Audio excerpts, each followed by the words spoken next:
Hey everybody, welcome back. Mr. Bennett here. We are going to do gas laws today. So we've looked at solids and liquids. We're going to focus a little bit more on gases, and we're not going to do this quite the same with solids and liquids because frankly, it's beyond the scope of this course.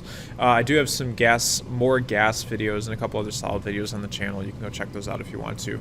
But today we're going to look at two laws. Boyle's law is going to be the first one. And this law says that gases can be compressed.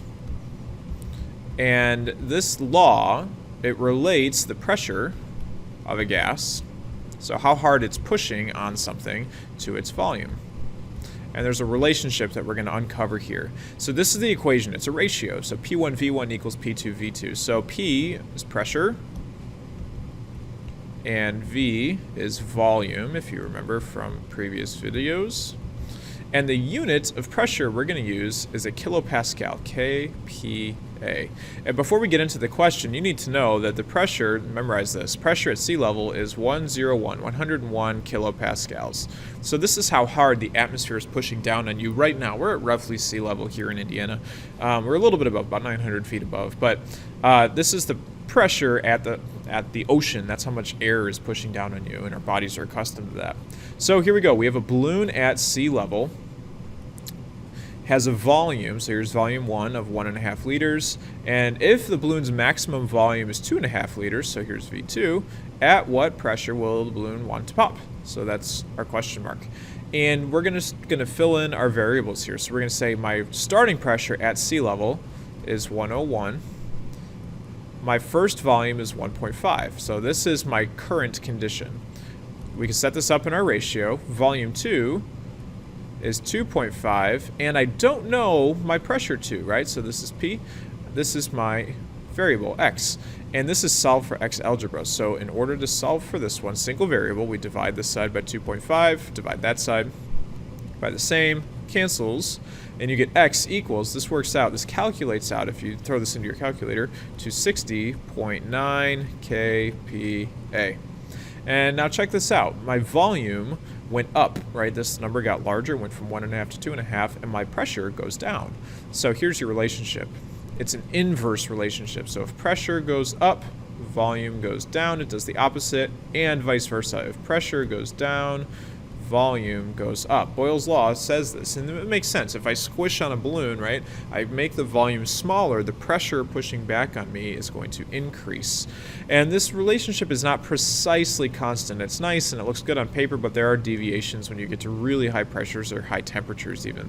So just be aware of that. The other law is Charles' law. We can also affect the temperature. So temperature affects the particle motion.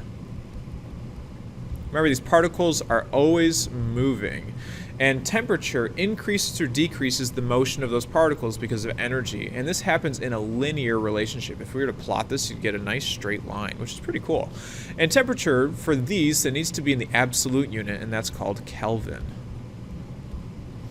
And to solve for Kelvin, to get temperature into the right unit, we do degrees Celsius, our standard unit, plus 273. And this is just a simple conversion. And what this means is that when you have 0 Kelvin, there is 0 energy, 0 particle motion at all. All the particles are stationary. And we know that's not possible because even solids, they have some kind of vibration. So this is more of a theoretical thing, theoretical absolute 0. We can get down to 1, 2, 3 degrees Kelvin, but we can't get to absolute 0 because there's always energy somewhere, which is a good thing for you and me. Here's our equation. This didn't print out quite right, so we need to add in some information. So let me change my color. So V1 over T1, similar to Boyle's law, is equal to V2 over T2. So make sure this is what your equation says. V is volume again, and temperature is in Kelvin, temp. And it's not degrees Kelvin, it's just Kelvin, just that absolute unit again, just like inches or centimeters. So here's our question. The total oxygen volume in a container at 21 degrees Celsius, so here's T1 and here's my volume. What would the volume of oxygen be? So here's V2 question mark if the temperature were 28 degrees Celsius. So this would be T2. And then we can take our equation, fill in our variables. So V1, volume 1 is right here, 785.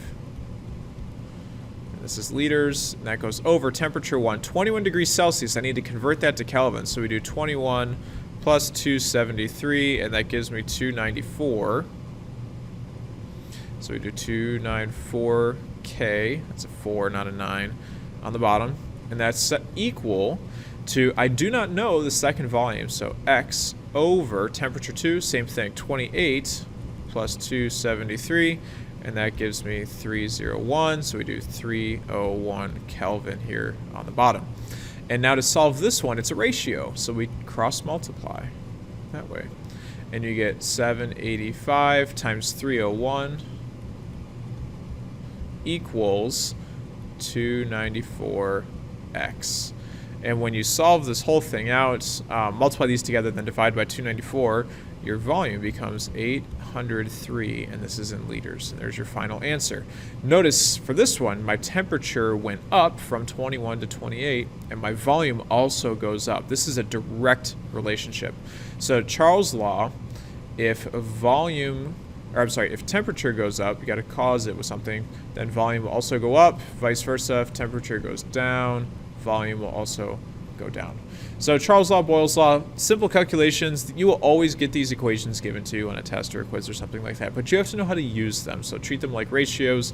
There's a bunch of practice problems on the back side of this page. You can take a look at those. If you want to download the page, you can get it from the website benettscience.co.